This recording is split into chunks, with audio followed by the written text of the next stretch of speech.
Yo, what's up? Mowers and blowers here again, guys.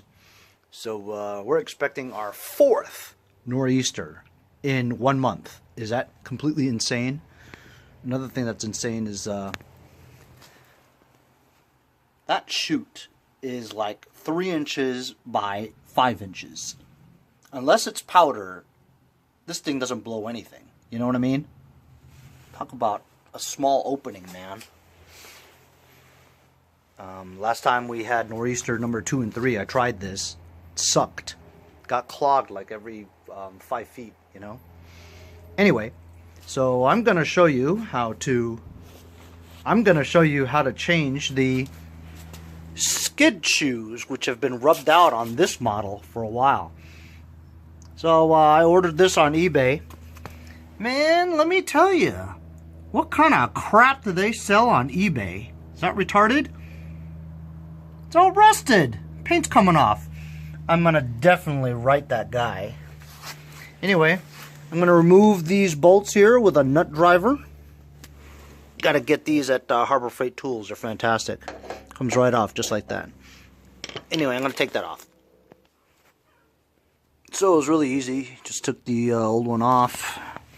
And that's how bad it was scraped up. See? It scraped up pretty good. None left. So this definitely had to be changed. This was pretty cheap. I think it was like $7 for 2. It was really cheap. Anyway, so you have to experiment with the height. I'm just looking at this scraper bar here and that line here. So I'm almost like you take a ruler and you go from there to there, right? So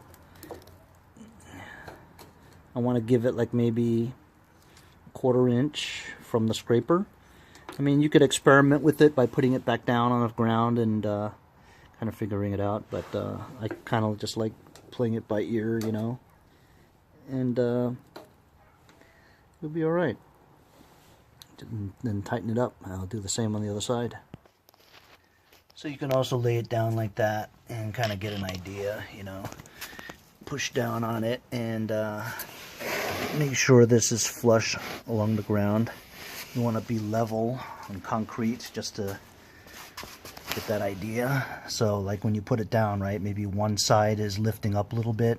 You just make sure that it's all down, you know, after you tighten it up. So that's good to go, man.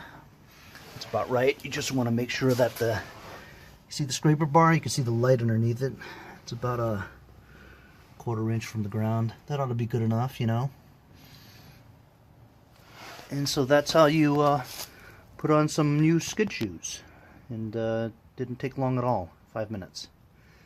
So this is good to go. We'll give it another try for this next storm, but it's supposed to be wet and heavy, slushy, and this one, it's definitely not going to work well with that thing.